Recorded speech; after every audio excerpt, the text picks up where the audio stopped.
Hey guys, I'm just going to jump straight into it.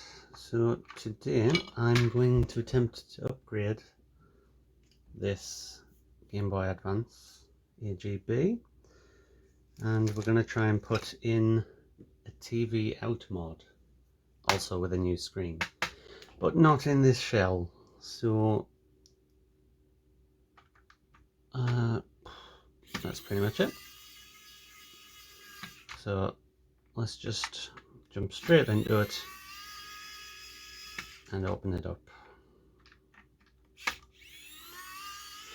First thing I'm going to actually have to do though is to clean the power switch, because this one is very dirty. I do like the state of this sticker though. That doesn't want to come out. I do like the state of the sticker, so I may reuse that. May. Depends on how I feel, because I'm planning on putting it into quite a clear shell, so I'm not sure how it will work.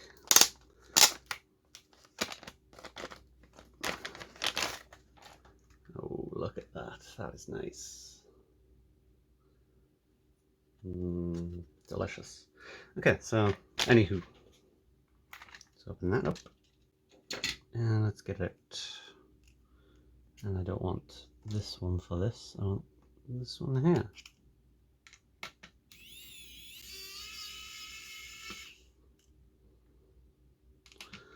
So it looks like this PCB only has the 2 screws.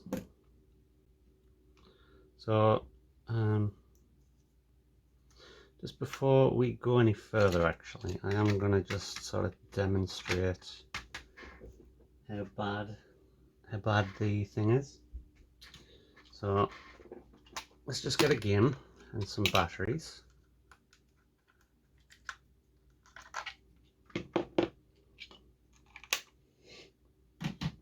And put them in.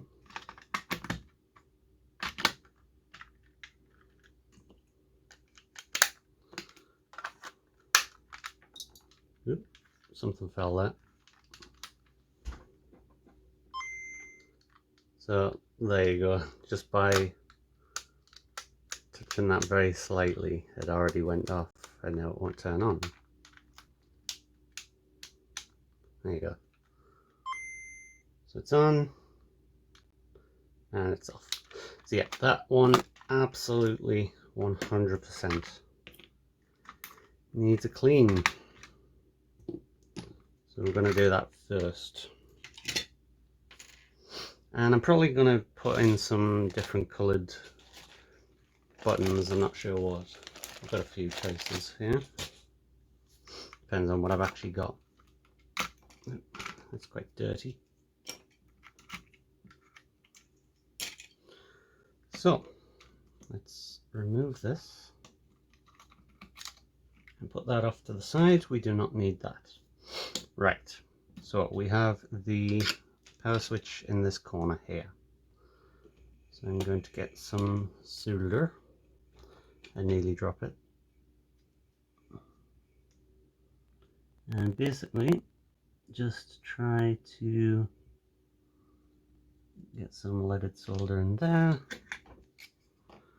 And then with this nice knife here, try and sort of pry it up while heating that up, like so. And then the same for the other side.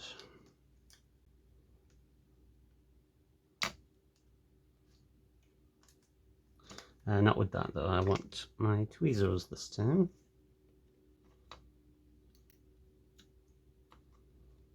Nice and easy. So let's see how dirty this is underneath. Wow, that is pretty bad. And so there's the little metallic piece on there, so that's what we're looking at here. So the way you clean these is you just get cotton bud or Q-tip or whatever you want to call it. Get some IPA. You want to cut it in half, but this one already is cut in half. You just want to use the end of it in there because it fits just nicely. And look at the dirt on there.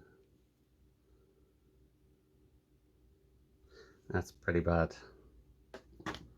So I'm going to move that before I break that. And I'm going to just cut a little extra off so I can do it again.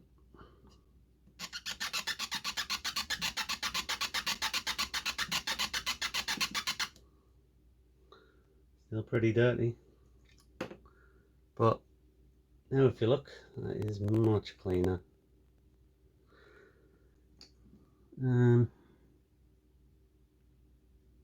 Yeah, that looks pretty good to me. I'm not gonna mess about with it too much. I am going to clean this little piece as well, because you've got this here which has, oh, if you can focus, it's got like a tiny little metallic prong in the middle,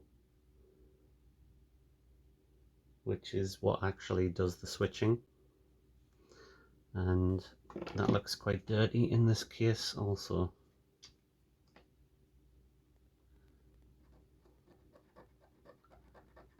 So what I like to do is clean it up with one of these.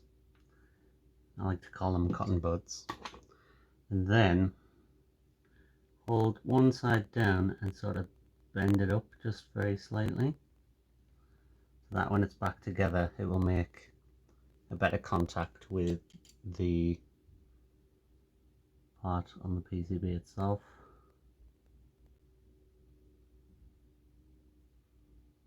There we go. Let me have a look at this. Yeah, that looks pretty good. And also I like to just clean the whole thing as well.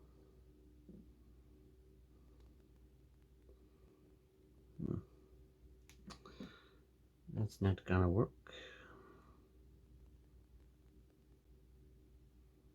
There we go, that'll do. Right. So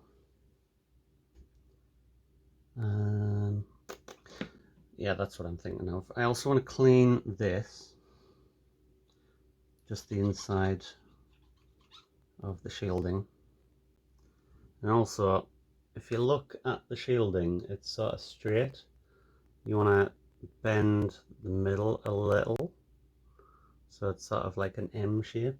You can focus on that. It's kind of like an M. And that just sort of applies a little bit more pressure in the center, which will apply pressure to this little part as well. So there we go. So now you just want to get hold of this and not shake, and put that in there. Come on.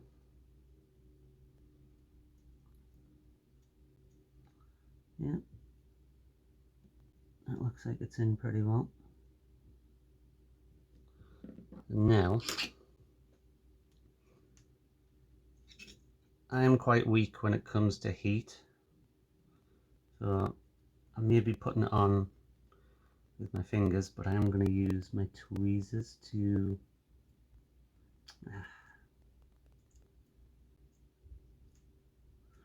oh dear. I find this quite tricky sometimes, depending on how the solder, oh fudge, depending on how the solder has actually affected the end.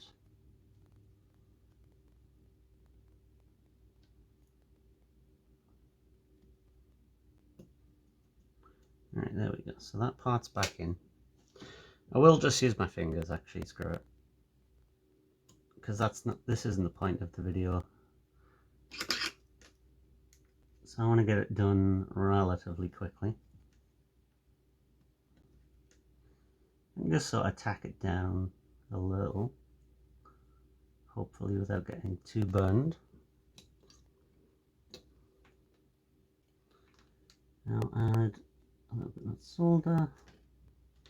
And now I can use my tweezers to not burn myself.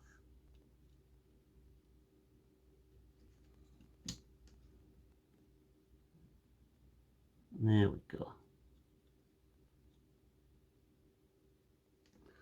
And now that side's down, I will go back to do the other side with the tweezers.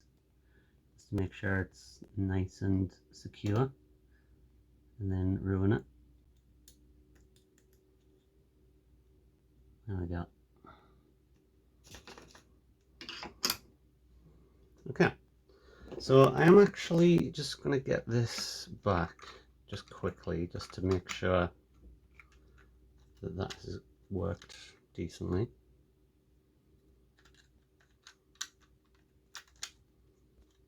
In fact, I'm not even too concerned about the speaker going in. I literally just want the screen to have more power draw.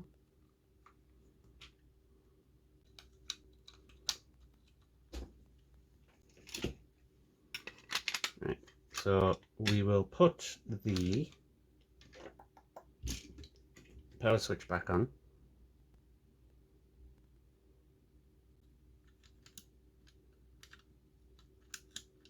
Like so. Put that on. That's fine, as long as I can do that.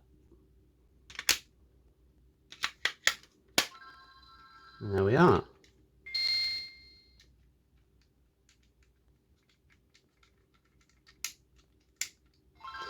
I can see a little bit of red flashing light, so I may go back and fix that later. If that's not my batteries, I'm not sure. But for the moment, that is pretty good, and that's all I need. Just so it doesn't turn off instantly the moment I put a better screen in. So, we are going to use this, which is a Funnyplaying mirror clear shell. Has no screws in, so it just comes apart. And this is what I have here. So if we take everything out and have a look. So we've got two ribbon cables. That's a 40 pin and a 32 pin for the included PCB. We have some wires because since we're doing a TV out mod, which we'll be using this cable here, we will actually need to connect the PCB, which is here, to the PCB of the GBA to actually get the video from. So that's what those wires are for. We've got a little acrylic sort of spacer times two different sizes. We've got what appears to be insulating film for the screen and the PCB. We've got the screen itself, which appears to have some sort of mark on it, but I'm very much hoping that's just on the film, protective film. We've got some 3M, we've got another one, which I'm guessing is for an IPS ready shell, which this is. So that's probably the one I want to use. And we have a nice glass lens, which is holographic.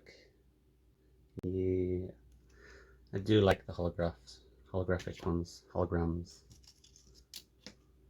So, first thing we want to do before we put it in is test that it is working.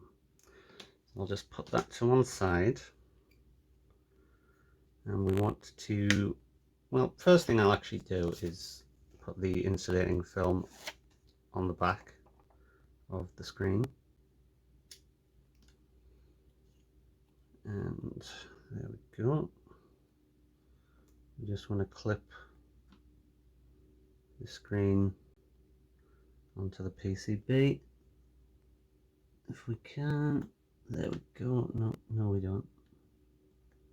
There. Right. And it looks like my motherboard here is 40 pin. So I'm going to need the larger of the two.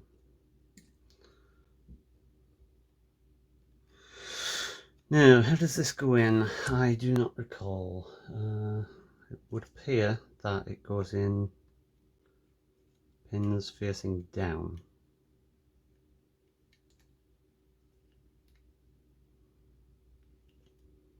Okay. And then pins facing up on the board. Right. So we've got that there. Now I'm just going to use this little, oops, my switch on there is terrible. This is a little power supply.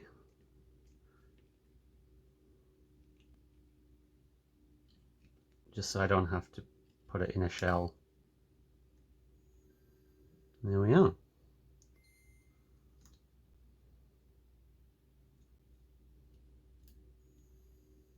It's quite quiet. Is that because these things have magnetized?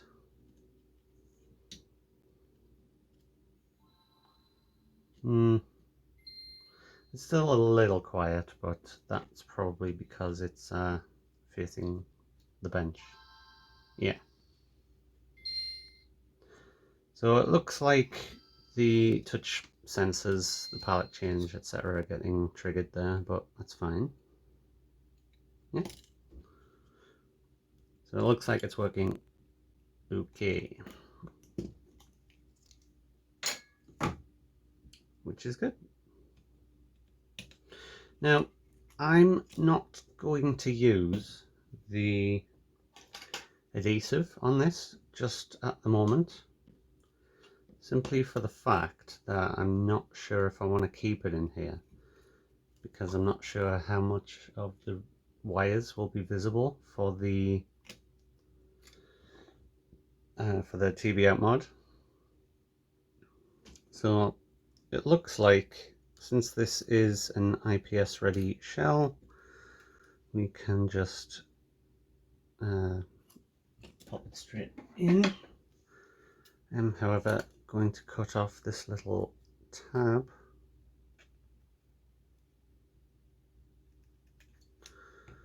just so it fits in nicer, because I don't want to put the adhesive in just yet. Why am I putting it in on top? So I don't want it to get in the way. So as a result of that, it looks like it won't fit perpendicular with this here, but it doesn't look too bad. I mean, that's fairly straight. So I'm quite happy with that for the moment. I did print this, which is a bracket for these screens, just in case, because I've never looked at or used a Funnyplaying IPS ready shell before. So I wasn't sure exactly how that would work out. But it looks fine. It doesn't look like we need that. I just did it just in case, so that I was not trying to align it for 5 hours. I am also going to use a clear Funnyplaying speaker. but for the sake of just doing it to test and check out the TV, I'm going to just leave this one in.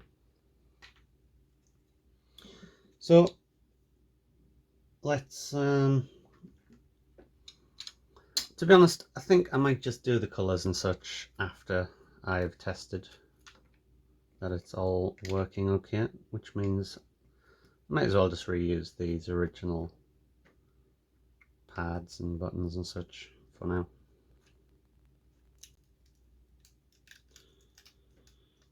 Ooh, that's quite crusty. I'm not going to use those.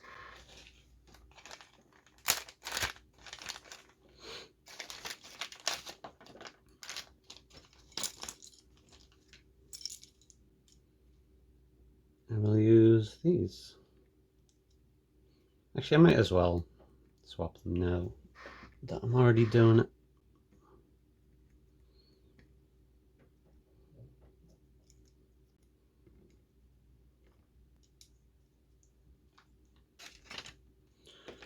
And let's have some green L&R buttons, why not?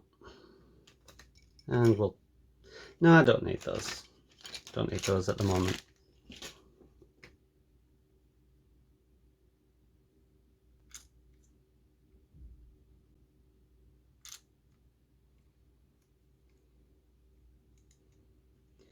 I just want to show off how crusty that was, though. I couldn't even get it out.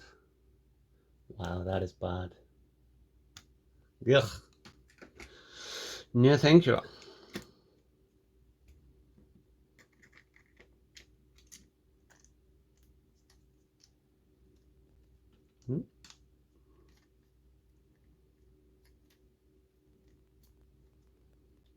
There we go. Alright, I might as well use this power switch. They're both the same. And let's, before I forget, let's put the insulating film for this PCB on.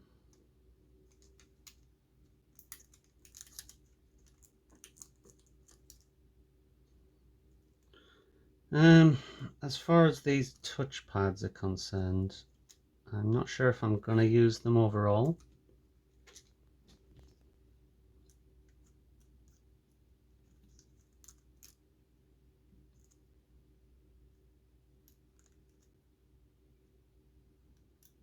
What is even happening here? They're like tangled up. That's it.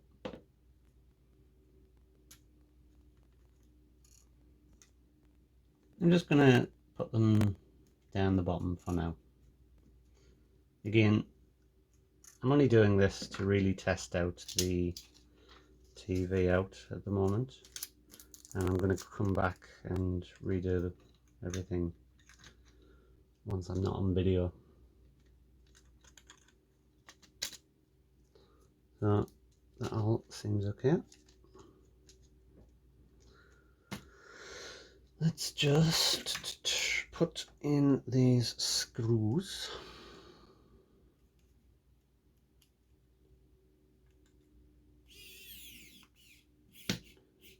Obviously this is a brand new shell, so it's not going to be threaded for these screws, or any screws.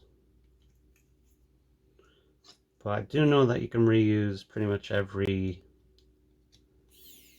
OEM screw in a Funnyplaying shell, other than the bottom one. What is happening here? It looks like I missed with the speaker. And by the bottom one, I mean the Philips GIS type one in the battery compartment. Let me just push this speaker a little. There we are.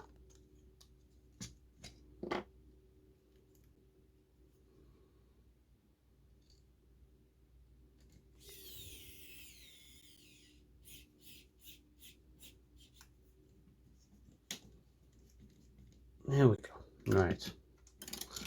Then we just fold this over and just double check that the screen is working. Obviously I will need to redo what I'm doing here because the pads are on the PCB there, but I just want to check that it's working okay, as is.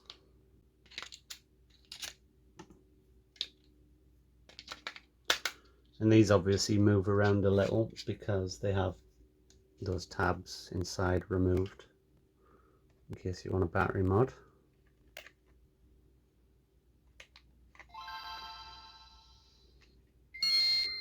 Where did I put those sensors?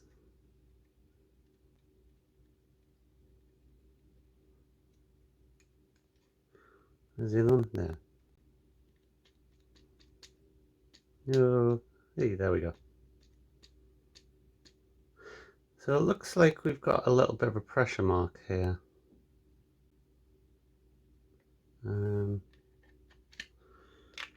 Not overly thrilled by that.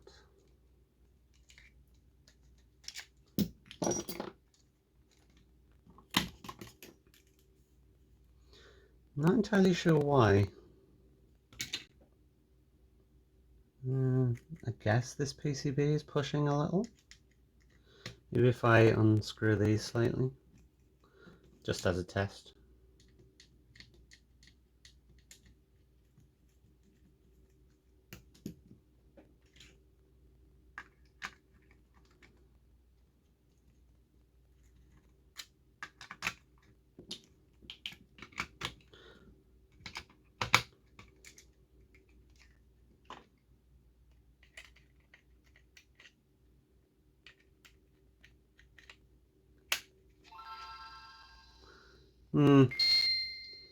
No, still looks to be a little bit of a pressure mark.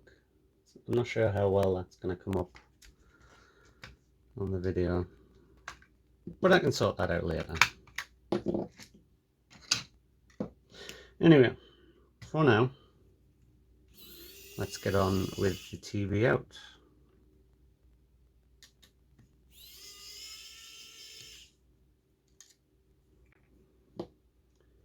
So I'll just unplug that again.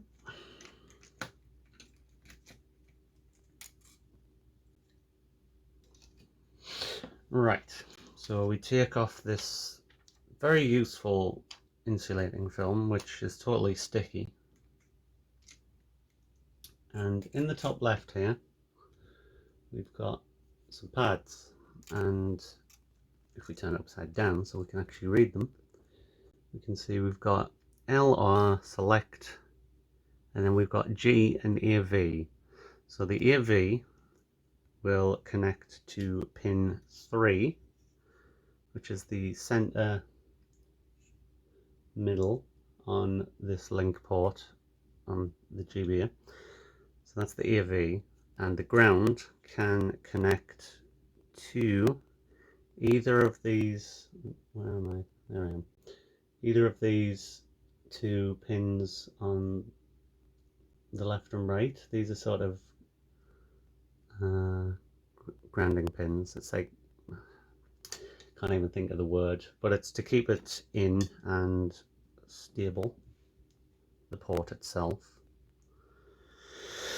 And I'm sure one of these 6 pins here is ground, but on the instructions that I'm looking at, it actually does say to connect to either of those. So I'm not sure which is which in regards to that. And we will also need to connect up the L, the R, and the select. Because if we want TV out, then we are going to have a button combination. So I'm just going to use the included wires. And I'm just going to tin up these pads. So we've got L,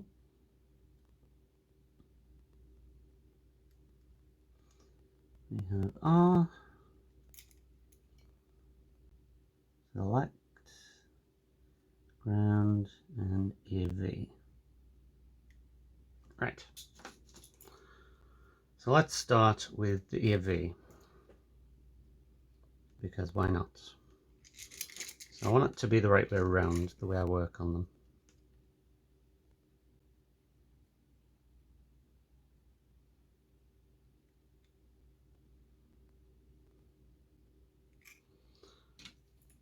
And then just work my way across. I think after this I will probably do some cable management, or wire management I guess in this case, so that each one is a different colour and is actually the length that I need, because these are probably going to be too long. But like I say, this is pretty much just a test to see how well it works.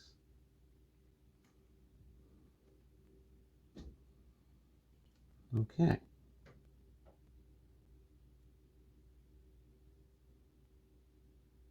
Right. So,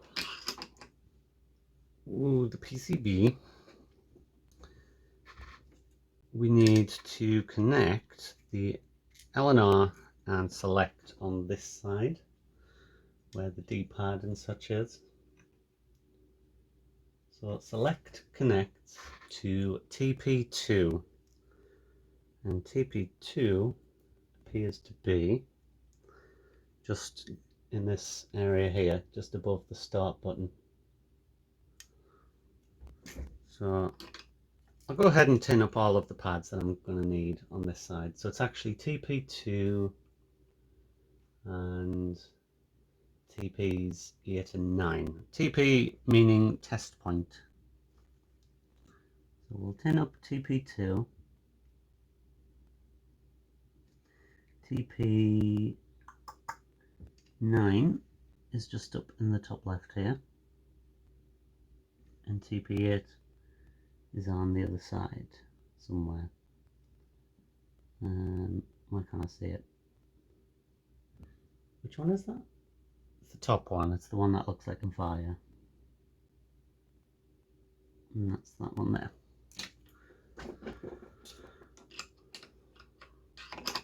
So, like I said, TP2 is just here. We've got TP9 just next to either L or R, and I guess it's L since this is the front, right next to it. And we've got TP8, like a little triangle of test pads here, and it looks to be the one at the top. It's got a little hole in it as well before you actually solder to it, so that you can tell that it's a wire, I guess. Anywho, so we want select. Select is our center wire in this situation. So this is select here. So we want select to go onto TP2.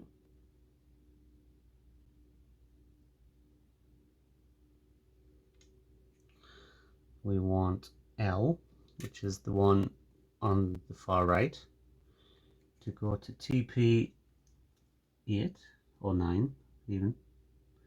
Can't even read.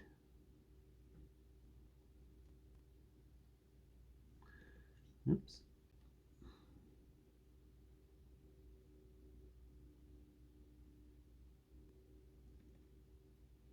There we are. And then we want this one here, which is the fourth along, to go to TP8 on the other side for the R button.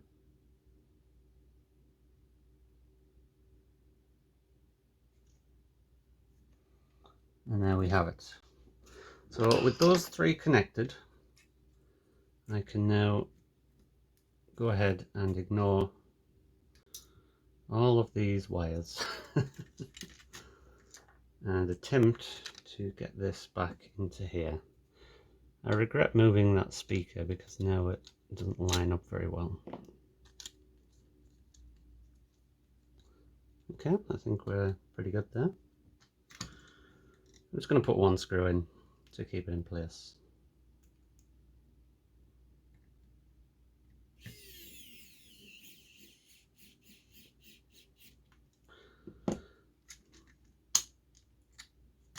There we are. We put the resin cable in. If I can, because it's sort of trying to head off to the left. There we are.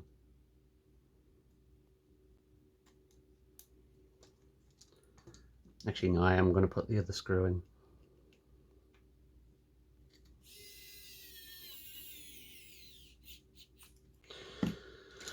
Why not? Okay, so the oh dear, which one's which? The one on the left is the EV, which, as I say, heads to the center pin of the bottom. Once my soldering iron is actually up to temperature, not speed. Okay, a little bit of leaded, and then yeah, that will do that, and then into there, and then we want ground onto either one of these side pins. So I'm going to go with the left one, and theoretically that should now work. So I'm just going to put in a power button, power switch. I'm not going to close it up fully, so I'm not too concerned about these wires hanging out. Although I am going to need L&R, so it's this way.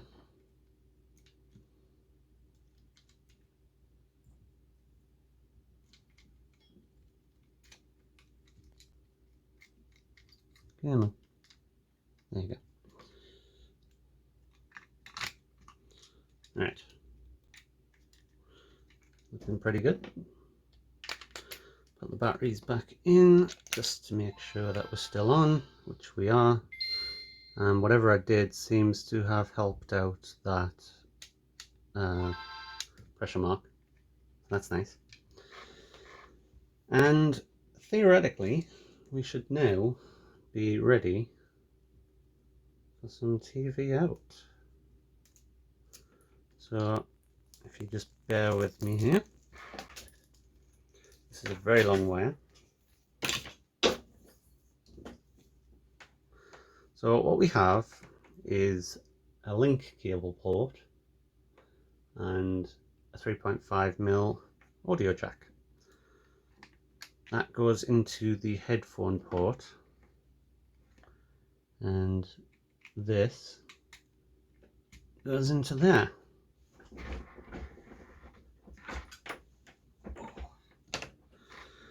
And then I am going to have to plug this in to my TV.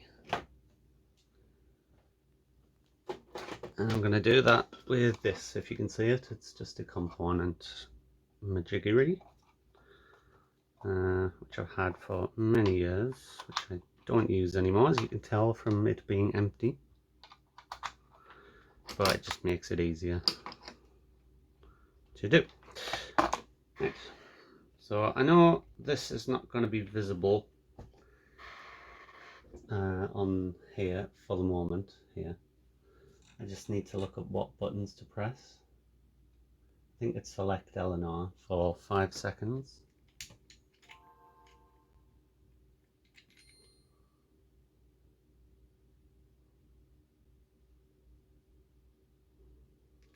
And I'm not sure if I'm right now.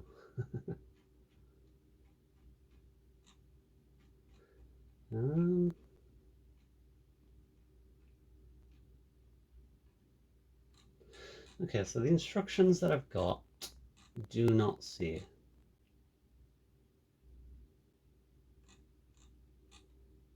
However,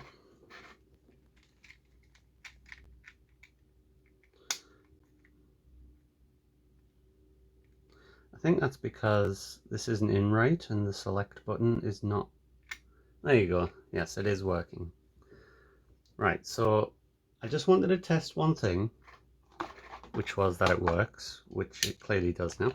So my next plan is to use one of these,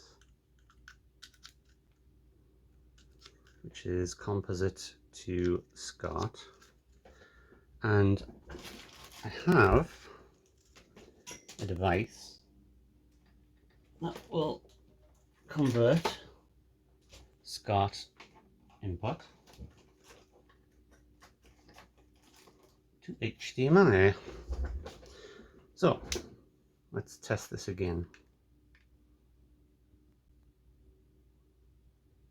Right, so that is outputting now. Now, not that one, that's me, hello.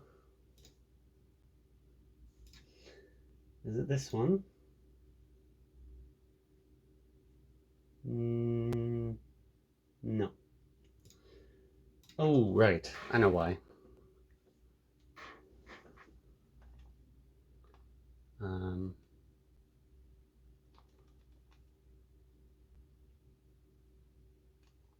Yeah, that's why.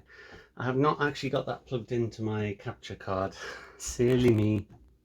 Where's my capture card? There it is. Ooh, that's what I get for being messy. So I want that one and that one.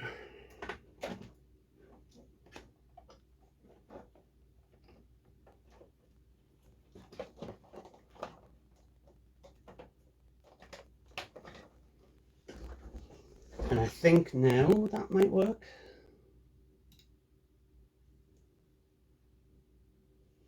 Why? Oh dear. I'm not very good at this, am I?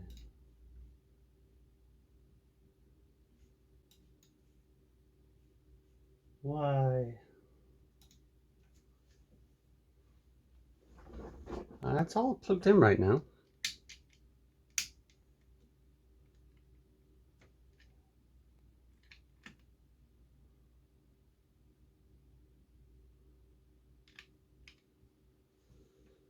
Huh. Unless I plugged it in the wrong side.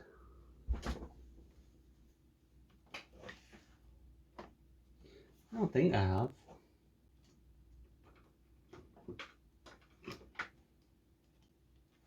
I think I have.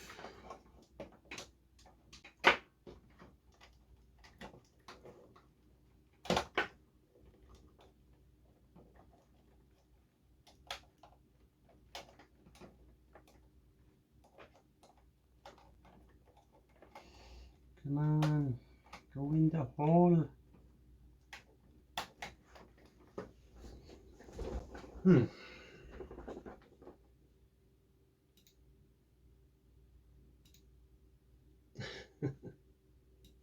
just gonna do that so it's not a black screen. Why is this not working?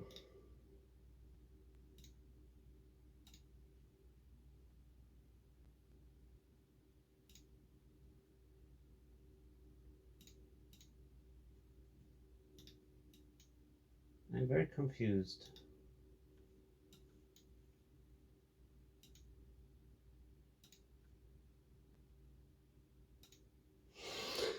Well, I think what I'm going to do is I'm going to pause this video and I will come back when I get this working, because this is dumb. So I'll see you in a moment.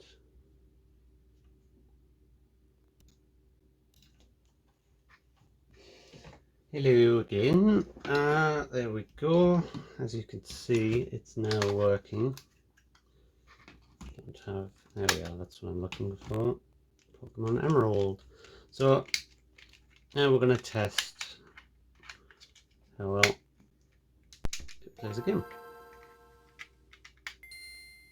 So I'll just hold down the buttons and there we go. Well, that's looking good, isn't it? Why is that? Oh dear. Is that a palette thing, maybe? Why are my palettes not working? No. Palettes, damn you. Well, that looks like it may be a problem with my conversion. Because it was looking okay on here, I think. Oh no, still black and white here. Oh, come on.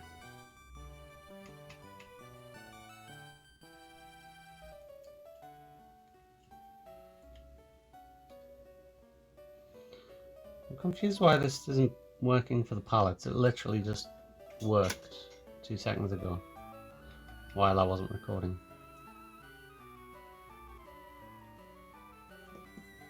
No,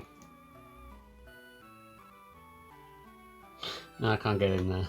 Oh no, there you go. There we go, regular colours.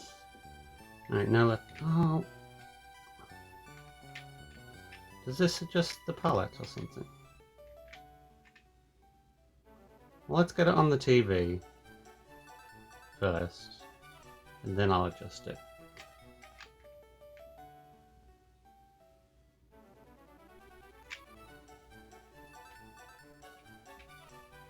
Come on, palettes. And this is what I get for not doing it fully. No. Just work, you stupid palette button.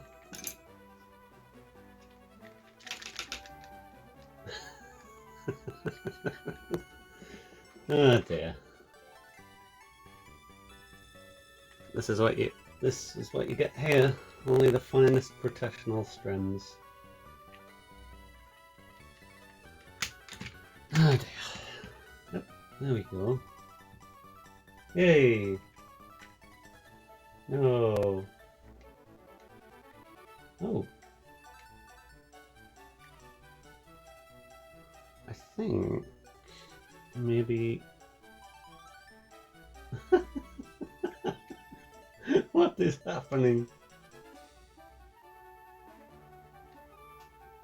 I think maybe we're holding select down somehow. Yeah, if I press select, then it... We're doing something like that. Where I don't think it's supposed to happen. But when it is actually in decent colour, I think this actually looks quite nice. Let's just make it a bit bigger. So obviously it's not displaying on here at the same time, which is nice. I guess that saves power. It's a little awkward to use it as a controller, I think, because you are going to be tethered with this wire. However, I don't think that's a bad thing. I quite like wired controllers personally, and I think we're actually not really getting that much latency.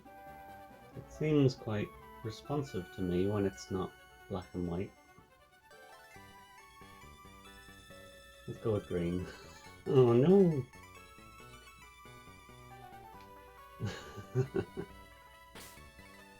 Even pressing start can change the colour. Change it a bit.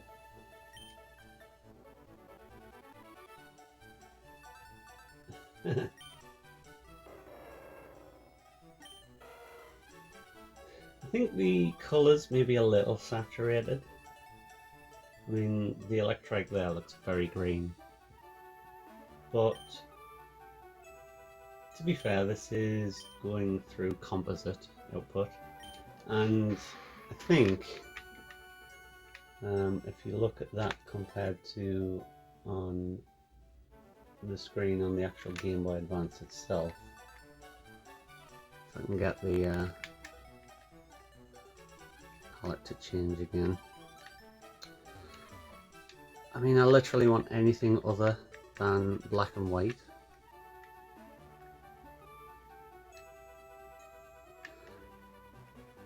it looks a lot nicer on here, I think.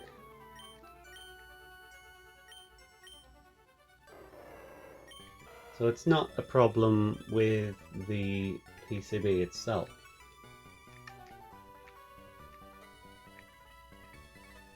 It looks to be more a problem with the composite output nature of it, because that's not very saturated there.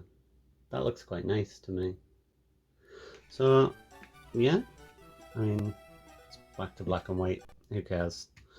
I'm gonna open this and adjust it now, but I think overall this is quite a nice kit.